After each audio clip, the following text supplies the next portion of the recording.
Donc on se trouve ici en Normandie, dans la Manche, dans les Landes de l'Essai, qui couvrent environ 1500 hectares, classés d'ailleurs en Natura 2000. Et on y trouve le cortège caractéristique des Landes armoricaines pour les reptiles, à savoir l'orvet, la coronelle, le lézard vivipare, la couleuvre helvétique et la vipère péliade. Donc on s'intéresse particulièrement à la vipère péliade parce que c'est une espèce menacée de disparition. Elle est mentionnée sur la liste rouge nationale en tant qu'espèce vulnérable. Et la Normandie est une région qui peut jouer un rôle important pour sa conservation, dans le sens où on estime qu'environ un quart de son aire d'occupation se trouve dans la région. Il y a deux autres grandes régions pour la vipère péliade en France, la Bretagne, donc dans la continuité des populations normandes, et puis l'Auvergne. Alors c'est une espèce qui est commune en Normandie, mais qui est malgré tout extrêmement menacée. Et c'est probablement le reptile qui a connu la plus forte régression depuis le XXe siècle. On a un indice fort pour mettre en évidence cette tendance, c'est des prospections ciblées sur des mailles de notre atlas régional, où l'espèce était signalée au XXe siècle. On a la chance d'avoir 183 mailles de l'atlas, alors les mailles font 10 km sur 10. 183 mailles de l'atlas où l'espèce était signalée entre 1900 et 1999.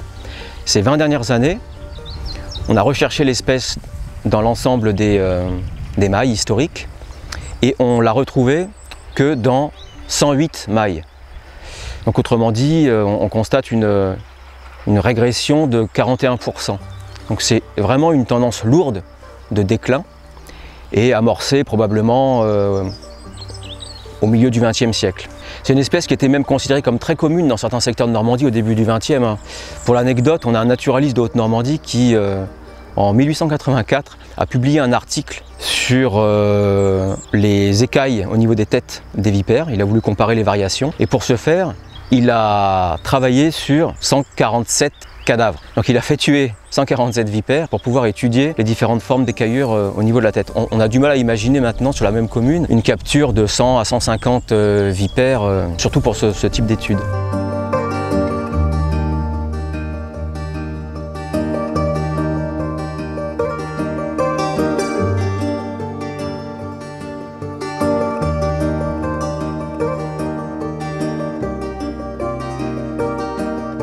On a des suivis un petit peu plus précis depuis 2003. On suit des parcours de entre 1 et 2 km dans 4 communes différentes. Quand on a commencé les suivis en 2003 et les 5 premières années, disons, on pouvait observer en un seul passage plus d'une vingtaine de vipères adultes. Aujourd'hui, on a du mal à atteindre la dizaine.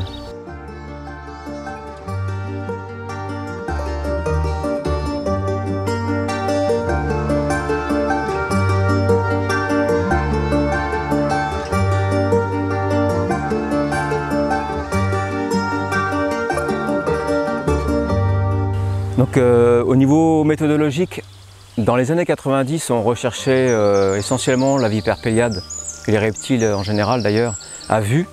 L'idée c'était vraiment de préciser la répartition de l'espèce par présence-absence. Puis dans les années 2000, on a commencé à standardiser nos passages sur certains secteurs, avec une taille de transect précise et un nombre de passages imposés, pour essayer de mesurer la dynamique des populations.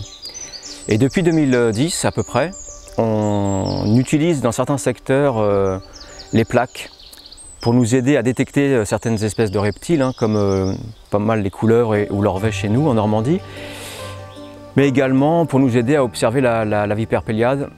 Et ces systèmes de plaques sont utilisés dans le cadre d'un protocole national de suivi qui s'appelle POP Reptile, et qui est coordonné au niveau national par la Société herpétologique de France, la SHF.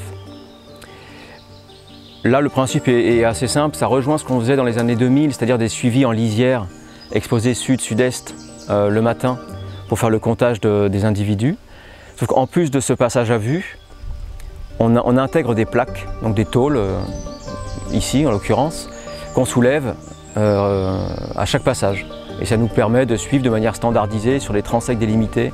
Alors là, on passe 6 fois pour le POP Reptile. On passait que 3 fois auparavant sur les suivis sans plaques. Et ça nous permet de suivre dans le temps, on l'espère, la dynamique des espèces.